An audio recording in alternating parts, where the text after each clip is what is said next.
नमस्कार दोस्तों, जैसे कि हमने पहले भाग में देखा कि पांडव अज्ञातवास के समय कौरवों से छिपकर बर्बरीक की गुफा में छिप जाते हैं। तो यह सब दुर्योधन का एक सैनिक गुप्तचर देख लेता है और वह यह सब बात दुर्योधन को जाकर बता देता है। उसके बाद दुर्योधन अपनी कुछ सेना और कर्ण के साथ गुफा की ओर बढ़ते हैं। तो जैसे वह गुफा के बाहर पहुंचते हैं तो उनका सामना बर्बरीक से हो जाता है।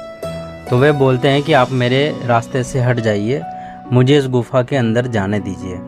तो बर्बरीक उनको अंदर जाने से मना कर देता है। तो फिर कर्ण और बर्बरीक का एक दूसरे से आमना सामना हो जाता है। तो दोस्तों, अब इसके बाद की आगे की कहानी जानते हैं। तो कर्ण बर्बरीक की ओर धनुष की प्रत्यंचा खींचते हैं और छोड़ देते हैं। तो वहाँ इतनी तेजी से हवा चलती है जिससे वहाँ खड़े सारे सैनिकों में हाहाकार मच जाता है। लेकिन कर्ण के उस अस्त्र का प्रभाव बर्बरीक पर तनिक भर भी नहीं पड़ता है। और उसके बाद बर्बरीक भी अपने धनुष की प्रत्यंचा को खींचते हैं।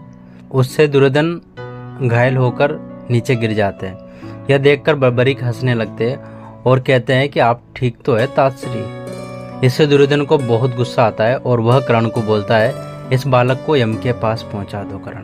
तब कर्ण बर्बरीक पर वरुणास्त्र चला देते हैं। बदले में बर्बरीक भी अग्निअस्त्र चला देते हैं और दोनों के अस्त्र टकराकर नष्ट हो जाते हैं। ऐसे ही दोनों में घमासान युद्ध चलता रहता है। दोनों ही वीर एक दूसरे पर भयानक दिव्यास्त्रों का प्रयोग करते हैं, लेकिन दोनों में कोई भी परास्त नहीं होता।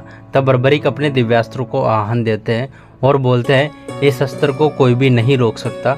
लेकिन बर्बरीक अपना दिव्यास्त्र कर्ण के बजाय दुर्योधन पर छोड़ देते हैं और महारथी कर्ण अपने द्वारा उसे रोकने का प्रयास करते हैं, पर उसे रोक नहीं पाते।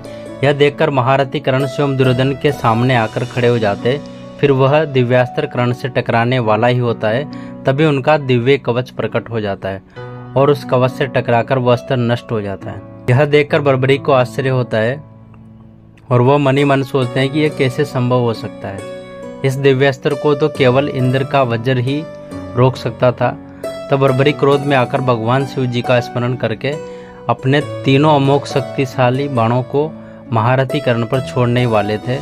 इतने में वहां पर श्री कृष्ण जी आ जाते हैं और वह बर्बरीक से कहते हैं, पुत्र तुम उनके मार्ग से हट जाओ और जो भी भ्राता दुर्योधन देखना चाहते हैं उसे देखने दो। तब दुर्योधन और कर्ण अंदर जाते हैं, लेकिन वहां पर उन्हें कोई भी नहीं मिलता, क्योंकि भगवान श्री कृष्ण ने अर्जुन को अपनी माया से अदृश्य कर दिया था। लेकिन दोस्तों, आपको क्या लगता है, यदि बर्बरीक ने कर्ण पर भगवान शिव के दिए हुए अपने तीनों अमोघ शक्तिशाली बाणों को चला दिया होता तो आखिर क्या होता? क्या कर्ण का कवच टूट जाता या फिर नहीं? कमेंट करके हमें जरूर बताएं। तो आइए अब जानते हैं कि आखिर कैसे बर्बरीक ने श्री कृष्ण के हाथों में शीश का दान देकर कैसे बर्बरीक बन गए भगवान खाटू श्याम। दोस्तों, महाभारत का युद्ध शुरू होने को था। देश भर के योद्धा या तो कौरवों के साथ थे या फिर पांडवों के साथ। इसी बीच महाबली भीम के पौत्र बर्बरीक भी कुरुक्षेत्र की ओर बढ़ रहे थे। बर्बरीक महाभारत काल का सर्वश्रेष्ठ धनुर्धर था।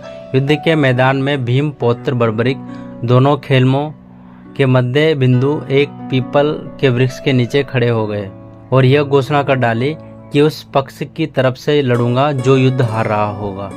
भीम के पुत्र बर्बरीक के समक्ष जब अर्जुन तथा भगवान श्री कृष्ण उसकी वीरता का चमत्कार देखने के लिए उपस्थित हुए, तब बर्बरीक ने अपनी वीरता का छोटा सा नमूना मात्र ही दिखाया। श्री कृष्ण ने कहा कि ये जो वृक्ष है इसके सारे पत्तों को एक तीर से छेद दो तो मैं मान जाऊंगा। बर्बरीक ने आज्ञा लेकर तीर को वृक्ष की ओर छोड़ दिया। जब तीर एक एक करके सारे पत्तों को छेदता जा रहा था, उसी दौरान एक पत्ता टूटकर नीचे गिर पड़ा। श्री कृष्ण ने उस पत्ते को यह सोचकर पैर रखकर छुपा लिया कि यह छेद होने से बच जाएगा, लेकिन सभी पत्तों को छेदता हुआ वह तीर श्री कृष्ण के पैरों के पास आकर रुक गया। तब बर्बरीक ने कहा, प्रभु आपके पैर के नीचे एक पत्ता दब गया है, कृपया पैर हटा लीजिए, क्योंकि मैंने तीर को सिर्फ पत्तों को छेदने की आज्ञा दे रखी है, आपके पैर को छेदने की नहीं। उसके इस चमत्कार को देखकर श्री कृष्ण चिंतित हो गए। भगवान श्री कृष्ण यह बात जानते थे कि बर्बरीक प्रतिज्ञावश हारने वाले का साथ ही देंगे।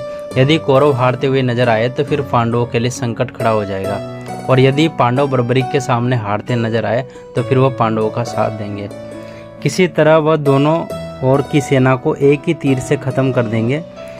वैसे दोस्तों, आपको ये वीडियो कैसा लगा कमेंट करके हमें ज़रूर बताएं, और यदि आप लोग भी भगवान श्री कृष्ण को सच्चे दिल से मानते हैं तो इस वीडियो को लाइक और हमारे चैनल को सब्सक्राइब ज़रूर करें। Thank you so much.